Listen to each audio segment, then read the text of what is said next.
we're going to go straight into the session with Kathi. Now, Kathi is a very dear friend of our organization and our company. She actually spent many years with us, but you will see as Kathi shares openly with the journey, you have got, coming straight out of the UK, a award-winning business coach, a author, a newly married and very happily, by the looks of her smile, woman, a mother, an entrepreneur, a business leader that has worked in many countries across the globe and loves what she does because she gets to see the growth and impact in others, and somebody who has had phenomenal challenges and struggles and phenomenal highs and successes, and shares openly and plainly.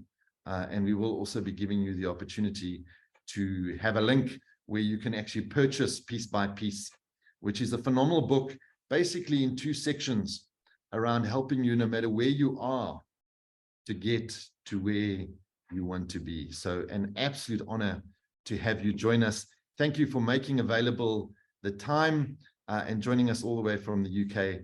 And we look forward to your session. So thank you very much, Kathi. Oh, good morning, everybody. Right, so it's a bit of a thing to be told you're up when I thought I had another half an hour to ease into things, but it is an absolute pleasure to be here. And as I said in the chat box, greetings from a super sunny UK. So I'm in my spring finery here. So what a lovely thing to be able to be talking about with a bunch of women and a whole bunch of people who support women in business in times that are really tough. And I love the title that I discussed with Harry, because it's a thing that I see with so many women, people, but particularly women, is this whole thing of having to chase success, but at a time when we're actually gasping for air. And so the real question we have to ask ourselves is, how do we do that? And is that possible? And it's not a new question. It's not a new question, all right? Many of us have had to start over in business or life, and it's not just post-COVID. Some of us on the call today have had to deal with seismic life changes, life not going to plan, divorces, marriages, health issues. And so the question is how do we chase success in all spheres of our life when things get tough? And so what I did was I wrote a book, and it was all around how can you get you and your business resilient and ready in spite of. And I want to start today's presentation with just reading the first paragraph, and it goes like this. I stood there numbly in my mum's garage, like a shell-shocked soldier, unable to get to grips with what was happening to me. This was not the script I'd chosen for my life. My little daughter was saying something, but I couldn't respond. I was just struggling to simply breathe. I just carried the last box from the removal van and dropped it with the rest of my worldly belongings in Mum's garage. For weeks, I'd been getting stuff done, packing, organizing the move, and then standing there looking at those boxes. All I could do was ask myself, how had I got here? This was not how it was supposed to be. This was not how it was meant to work out. And yet, there I was, 40-something years old, moving back into my mum's house with my 6-year-old daughter. My marriage was over, I had no job, and I had no money. I felt like a total failure. Surely I should have got my shit together by now. But life doesn't always go according to plan, does it? I don't know about you, but hope is good. Palesa was going to be talking about it in her talk, and I wanted to mention it. Hope is our human oxygen. We need it. We can't live life without it. But there's a gap between hoping for something and actually materially chasing for success. And when we're trying not to dread Mondays and we're worried about month end, when we're just keeping up with the change, the chaos, the challenges of doing business right now, what does success look like? And how do we deal with it? And the very fact that we're having to run to stand still doesn't make us a failure, but it can leave us feeling weary and overwhelmed. And so then what does success look like? How do we grow when times are tough and we're struggling to run to stand still? Are there practical things we can do when we're gasping for air and bandwidth, personal bandwidth is narrow and things are playing hard? And the short answer is yes. All of that is possible. The big question is how. And so what I want to do with you today is just share some of the pointers I put in the book, practical pointers, simple pointers, and maybe things that you've heard before. And the action quote or the action phrase that always stays with me is, it's not what you know, it's what you do with what you know. And so the challenge is going to be to take this list and say, how can I apply it? Why? Because it's part of what I use to get from that garage to where I am today. So let's go into it. First of 10 points, make a decision. Deciding between here and here is your biggest asset. And believing is seeing. Choose to overcome, choose to be the best me that I can be. And that's something that you've got to consciously and intentionally do. And you've also got to choose a level of success that means something for you. And that means not your parents' idea of success, not society's expectations of you, not your social media, not your mates, and certainly not your past failures or your critics. You have to decide, what is success for me? And you've got to make that choice consciously. I don't know how many years ago I did a really crap, because I'm not good at art, dream chart. I also made a series of I am statements, and none of them were true at the time. I look back now, 15 years later, everything on that dream chart has become a reality, and every single one of those I am statements has become true. It helps to galvanize your subconscious, and also as a statement of faith in yourself. The second thing, vision, mission, and values. Your business is the vehicle that's going to get you the life that you want. And so you've got to create a real visceral vision for it, one that can pull you. Nietzsche said that we can do anyhow when we know why. And if you aren't excited and motivated by your vision for your business, then it isn't enough. When you've worked out your true north, it really should bring out the inner cheater in you. It should bring out the warrior and cause you to fight for it. And if it doesn't, then you've got to go back to the drawing board. Your vision is what you use to market a talent, and Philip is going to be sharing with us how in short supply it actually is. Your vision is that thing that allows you, it's the end point. And once you've got an end point, you can now make a strategic plan, which is your roadmap. And boy, in these times, do we need one. But your vision is also a statement of faith. It's putting it out there. This is what I want this business to look like. And when you make a decision and you've got a vision to pull you, there's not a lot that can stop you. Problems we'll always have. But when you've got that pulling power, it's enormously helpful. And if it doesn't pull, back to the drawing board. The third point is the numbers. Numbers don't lie. You've got to know what is enough, what is plenty for you, for the business, for the life that you want. Robert Scott and Roald Amundsen raced to the North Pole in 1911. One made it, one died.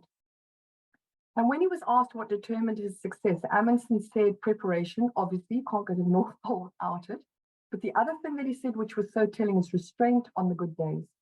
And it's easy in great weather to double the kilometers, but then you don't have reserves when bad weather hits, and bad weather always hits at some point. You don't want caterpillar turnover with feast and famine in your business. You don't want to be rushing in the good months to make up for the bad months. You want to build a business that gives you consistent turnover every month, that you can pay for the now and plan for the future every month. And if your business isn't there, you need to fix that. Otherwise, it's going to exhaust you on the bad days. Number 4, have a kit bag. And that kit bag is there. Small, simple things that you can do when you're on the edge of the pit of despair and life gets challenging, and we all get there. You know those days, it's coming, you can see it, you edge near the pit. Small stuff. Some examples, mental stuff, a music playlist, a set of I am statements that you can speak about, a good book. Physical stuff like healthy snacks in the fridge or a mini trampoline, or your or someone else's dog to walk, a running route. Soul stuff, I'd read nail varnish, a close friend on speed dial, a special spot with a beautiful view. And what's the point of this kit bag? Well, when you employ it, it interrupts your mental narratives and stops you dwelling mentally on how bad everything is, how awful everything is, and all the problems. And there's an old Cherokee story about 2 wolves, the dark one and the light one. And this little kit bag works to interrupt the narrative that feeds the dark wolf. And that's important because it helps keep your mindset positive and helps keep you passionate about stuff. Don't be looking for it. You need to be looking at it. The fifth point, get help. Isn't a sign of weakness. Many of us in business don't really know how to build one. And when you get help, make sure that you get it from someone who's built a good business themselves. You don't want to be getting help from someone who doesn't practice what they preach. Number 6, solve the problems, not the symptoms of the problems. So let me give you some practical examples. Panicking about cash flow is a symptom of not enough sales and prospects. Solve that. Working around or moaning about a staff member who should be gone isn't the problem. It's a symptom of not having a talent funnel and proper performance management so you can pull the dead wood and replace it promptly. Fix that. Don't be going on about your website if your conversion rate is crap. You'll just have more leads that you're wasting. And it's so easy as humans to solve the symptom and not the problem, or to moan about stuff and not actually solve it. When we lead lives, we lead businesses, we lead families, we've got to solve the problems. We've got to do it now. Procrastinating doesn't make it any worse. Think of it like vomiting. Get it over and done with. Number 7, we've got to learn to sell. Whatever business we're in, whether we're married, whether we've got families, life is about selling, persuading other people to buy our point of view, our product, what it is that we want to offer. And inbound marketing, order taking, reselling to existing happy clients is not selling. That's customer service. Selling is about the ability to find new people and persuade them to buy you and buy what you're selling when you need them to. And if you don't have this ability, you won't survive economic winter and you won't survive long term, and you won't be building an asset. The beautiful thing about selling, you can learn. Point number 8, train in the rain. What do I mean by that? It's about the habits. We know the old saying, successful people will do what unsuccessful people won't. And that means that there's going to be stuff along the way that we don't like, we don't want to do, but we've got to do it if it's needed. And Jocko Willink is my favorite go-to on this subject, and he describes it as embracing discipline, taking ownership like a soldier going to battle. And I think that's where we are right now. We're at war to make sure that our families and our businesses do well, that we survive, and not only survive, but we thrive. And it's a battle. What we'll find is that practice makes better, and then it makes perfect. Also commands respect. Number 9, create disciples. Really important. Staff who work for you need clarity. Do both you and they understand what needs to be done? Check. They need to be competent. Can they execute properly? If not, it's a training issue. And if not after that, then it's a fit issue and you need to solve the hard problem. You need consequences on time, every time, for both good and bad behavior. Otherwise, there's no rules, only noise. And if all of those 3 are in order, then it's character. Are they the tribe or not? And number 10, champagne and cigars. We're humans, not bullets. We need reward for our hard work, else we won't keep it up. So, simple things. Pay yourself first, pay yourself on time, pay yourself market related. Else, what's the point? Your assets is aspirational, not rubbing others' noses in it. They need to be able to look at you and say, gosh, I'd love to be like that. Set aside a third of a monthly net each month to come back to you. Sell enough, prospect enough. Pay performance-related bonuses, proper salaries. Your hard-working, committed team is part of your success. Pay your customers and suppliers on time. Pay your suppliers on time and thank your customers for paying you on time. Plan to take a regular holiday. Otherwise, you're going to be just a martyr or a hero. And if you haven't got time, you've got to go back to point 1. And people say to me, Kath, how can you share that? It's so simple. Question is, are you doing it? And some of you on the call today may be saying, well, it's all very well for you. I'm tired. I've lost my mojo. You don't know what's happened in my life. You're not in my business. And I can only encourage you with something that Itzhak Perlman said. Violin virtuoso who had polio from an early age, could barely walk. And he talked about it's always been his life's ambition to make music from that which remains. And the minute someone like that says that, it's possible. I started today brief run through with a little excerpt.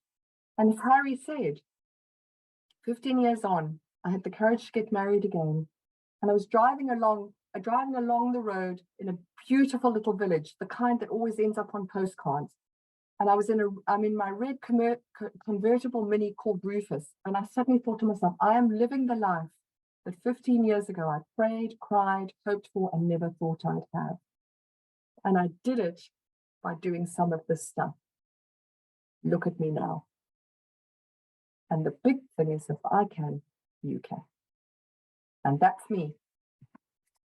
Wonderful, Kathi. So much, great insights there and so many practical things. So if anybody has any questions for Kathi, you're welcome to type them in. And we'd love to use the time with Kathi to learn from her experience and share some real life challenges or struggles you may have in that process. So Kathi, let's go to that book story. Maybe before questions come in, and please feel free to type them in. You wrote a book. Why? Well, it was part of the stretch that I was encouraged to do. It was part of a life plan to say, how can I be portable? Because my personal life had reached a standstill. So after my marriage took a left turn and I moved with Bryony to South Africa and started a business, my mum, she's actually on the call, so I was a bit tearful about it. But my mum actually said to me, you're still young, you've got plenty of years ahead of you. And where does someone meet someone? I really struggled in South Africa. I dated online really badly, and people who know me will say, geez, Louise, I didn't do a very good job. I was like, where do I meet someone who's not threatened by a strong woman, who is an equal partner, who does housework and doesn't expect me to do it all, who has their own finances and isn't going to dig into mine? And I realized that was going to involve me moving into a bigger sphere. And to do that, I needed to be portable. So part of being portable was to say, how can I make my business serve life? And one of the things to do was to say, well, if I take what I know and put it into a book, then I can become a speaker and I can take that anywhere. So part of it was to say, how can I create revenue so I don't have to be there, leverage? And part of it is because I love words. I've been writing little essays and things right from when I was a kid, and I used to send them into little competitions. They were absolute crap, but my mum did keep them. I found them the other day. I love the feel of words. And the bottom line is anyone can afford a book. Not everyone can afford help, but everyone can afford a book. And if you're stuck, you can get a book. So it was really to say, how can I put Coaching 101 into the hands of as many people as possible? Question up by Teresa. When over the last 15 years in this journey, when did you write the book? Okay, so that was interesting because, well, first of all, to your answer, the best place for anyone in South Africa to get the book is on publisher.co.za, because you avoid the duty, because I'm treated as a local South African author. So that's your best place to get it. And when did I write the book? Well, you've got to have the experience in order to write a book. So I only wrote the book last year. It was 20 years thinking about it, and last year was when I actually wrote it. And that's one of the things that I've realized in life, that sometimes we can get impatient too soon. Life, building a business, finding a season that lasts, relationship, they're not microwave cooked. They're slow cooked. They're marathons, they're not sprints. And we can give up too soon or get impatient too soon because we think, why isn't stuff happening fast enough? I had a client the other day and she said to me, oh my goodness, I've got to turn my curriculum into an e-school. I said, no. In order to be ready for the next season, you've got a year or two. You don't have to do it in the next month. And yet she put this pressure on herself. And we do this as people, women particularly. We condense the timeline. We create these urgencies for ourselves. So Teresa, it took me 15 years to be ready to write the book because I needed to find the solutions for myself to have something that was congruent to say. So I was my own first client, basically. So maybe unpack for us a question here or comment by Jura, the distinction between selling and customer service. So the thing about selling is that it is active, whereas customer service can often be reactive. And the thing about customer service, I see it in clients all the time. When people respond to your emails, click onto your website and make a buying decision, they've already decided to buy you. When we talk about selling in a business, the ability to sell, the ability to turn on a sale, it's when that's not happening. And people say to me, well, Kathi, everyone shops online. I have lots of referrals and they're always there. And the answer is yes, until they're not. And COVID was a wake-up call for many, many people who'd relied on reputation, word of mouth, an online presence, and inquiries streaming in. And all they had to do was process those, which is an administrative task. Where you build asset value and future-proof or winter-proof a business is when you have the ability to turn on a sale. And that means in advance of it, what are the 2, 3, 5 marketing strategies that I can use to get me in front of the right people? And how do I actually convince them to buy what I'm selling when before that moment, they had no thought of doing so? And that is a persuasion game akin to dating. And it's a process, never happens in a one-off. I'm really good at selling, but it never happens in a one-off. It certainly doesn't happen by email. And it's got to involve building relationship. So unless your business has a process that allows you at some point to get face-to-face or in front of people, handle their objections, and persuade them to buy what you're buying, even if at that point they say no, your business doesn't have a selling capability. If it doesn't have a selling capability, it won't survive economic winter. Because in economic winter, your sport of choice is selling. Now, people have different winters. So when times get tough, business coaching, the business I'm in, and those coaches who are on the call now, in COVID, we actually thrived because so many businesses were in trouble. So we experienced economic summer. A lot of people, hospitality industry, experienced economic winter.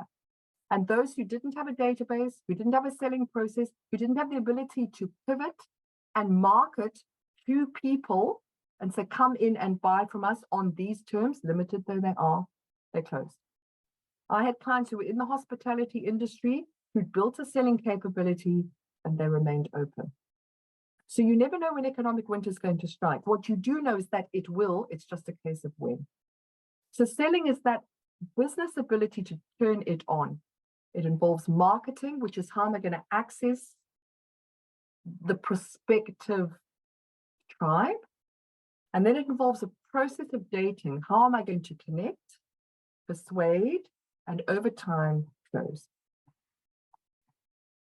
So maybe on that, and there's a few other questions I want to get to, but you as a, dare I say, not a very sport fanatic, have an interesting analogy around rugby, what happens when you play rugby, and business, which I always find so important. Would you maybe like to share that with the delegates today? I often talk about the rugby pitch, which only underlines Harry's thing about my sporting thing is shit. Anyway, it's a rugby field, so I've got this now. So there were 2 analogies that I often use around rugby. And the first one is, there's no point being a rugby player if you don't want to be tackled and you don't want to run. There's some basics that you've got to accept about business, right? Selling is one of them. In the initial stages of any business, you have to sell because no one is as passionate about what you do as you are. And if you abdicate that to someone else, A, you're going to struggle to manage them, and B, they're not going to do a good job. And it's that whole thing of, I wasn't at the Decorex thing on my stand. I had someone there, and yeah, what were they doing? They were sitting on their phone. They weren't interacting because it's boring, blah, blah, blah. So the bottom line is selling remains your responsibility. Get good at it. Oh, Kath, I'm shit at sales. I don't like sales. Learn. I was absolutely rubbish at sales when I started. Rubbish. I'm an industrial psychologist. We wear white coats. We're professionals. We're experts. People come to us. Something I had to sell. Harry will tell you, the first time I did a sales call, I was so crap, I had to disconnect, and then I blamed Telcom. I said, really sorry about that. Telcom's cut us off because I just backed myself into a corner. I wasn't prepared and I was shit at it. But you can learn to sell. It's a learned art, just like you can learn to date. And the best way to learn is by doing it. Don't avoid it until you're good. Start doing it. And the first couple of times you're going to be absolutely rubbish. Think walking.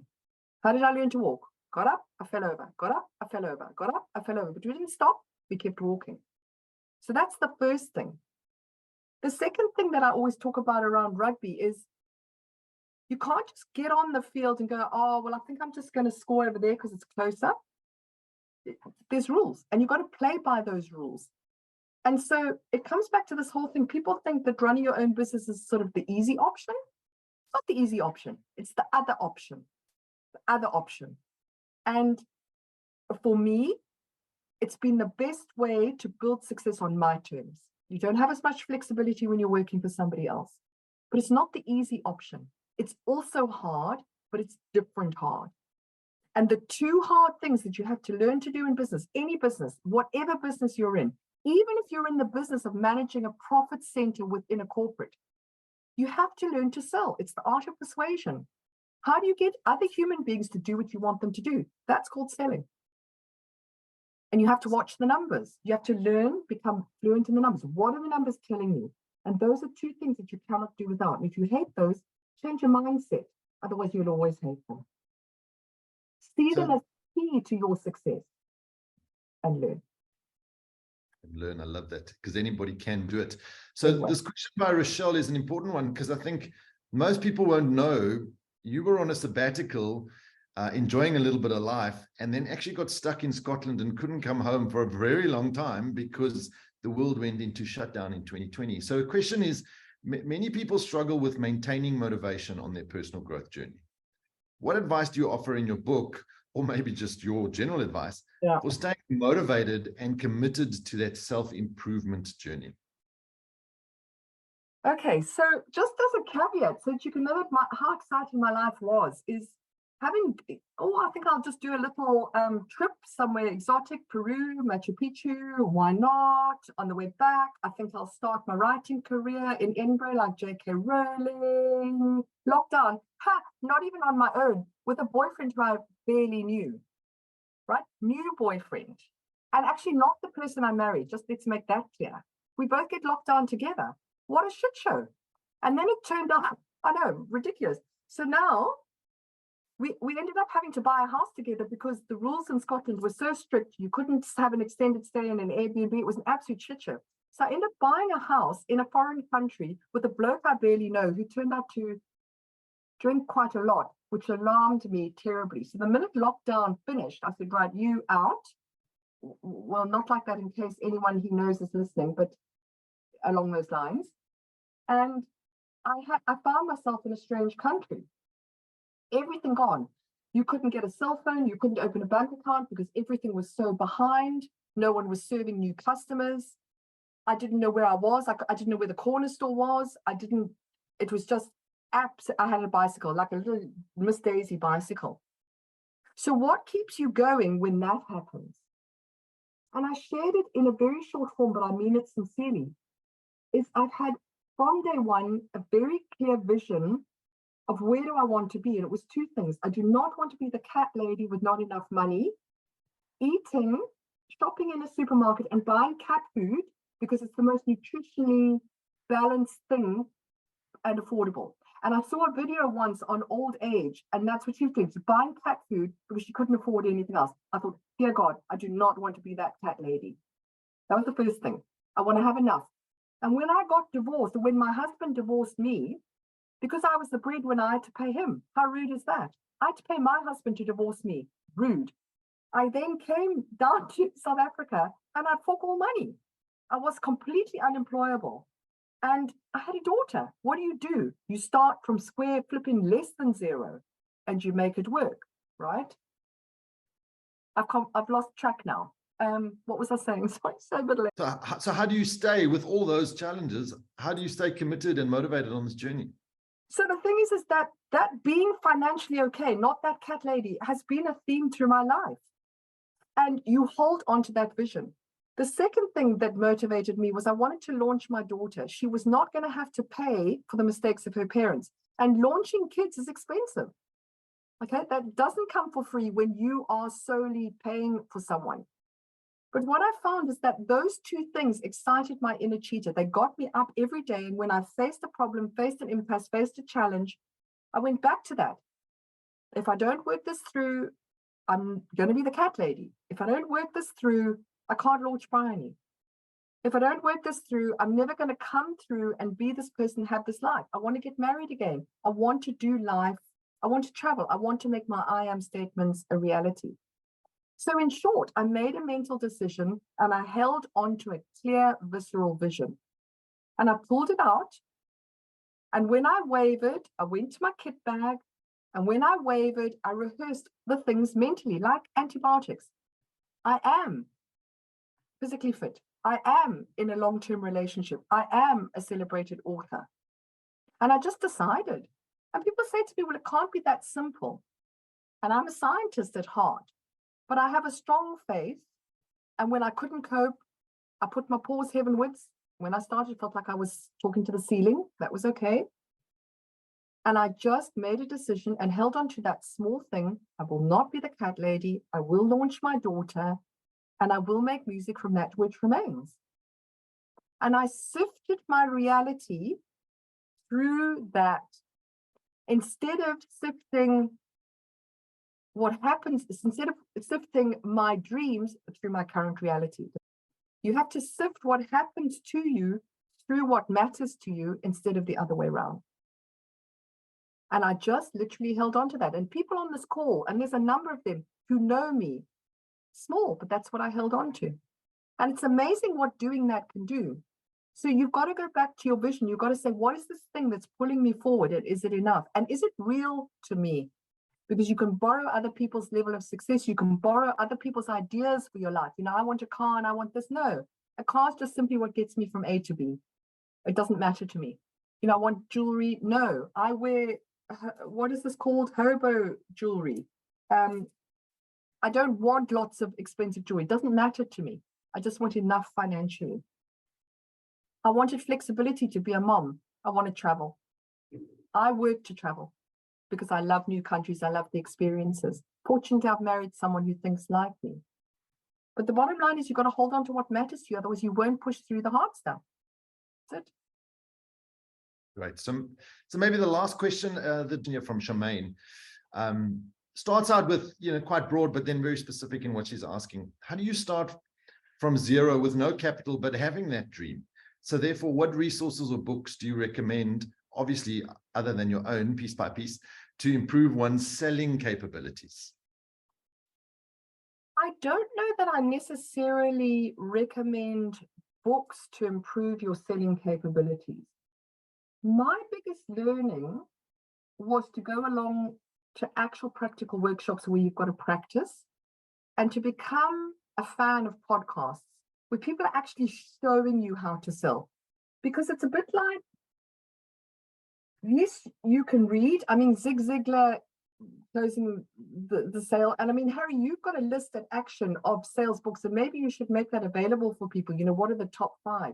There's some brilliant books out there, but at the end of the day, it's that, how do you make that happen in practice? And the best way to do that is to be on a call center, go and stand behind a customer service desk, work in a restaurant as a waitron, where you're actually having to sell and upsell to people, practice scripts, practice engaging. Dating is very good selling practice, very, very good selling practice. So do some more of that.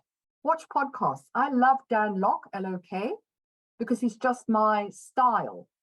But Greg Cardone, if you like the American one, but there's lots out there where they're actually showing you how to sell. They're showing you what it looks like. But the very best experience that you can get is to go and put yourself behind a counter and practice greeting people, engaging with questions. Is this your first time here? How's business going? Ask them, engage with them, show them what's happening. Go and practice actually doing it. If you don't have enough money to start your own business, go and sell in someone else's. But actually do it. Yeah, great advice. And I think, books are great, and there are many of them, and we can definitely share some further ones to help. But you don't learn to ride a bicycle by reading a book. No. You actually learn to ride a bicycle by riding the bicycle. And I think sales, like Kathi said in the beginning, she was really crap at it. That's okay. You will always be crap at things you start doing for the first time. We need to move beyond that by practicing. and getting input, which is very, very valuable. So Kathi, thank you so much. I think that's a great start. Thank you for taking up the pressure after Palisa was sadly, confronted with as news and leading us off. And as you see, it's not rocket science. It's the practical, simple stuff that one needs to focus on that really makes it work. So I really appreciate your time. Thank you for joining us all the way from the UK, and may you continue to thrive as a woman, as a mom, but as a business owner yourself. Thank you. Thank you.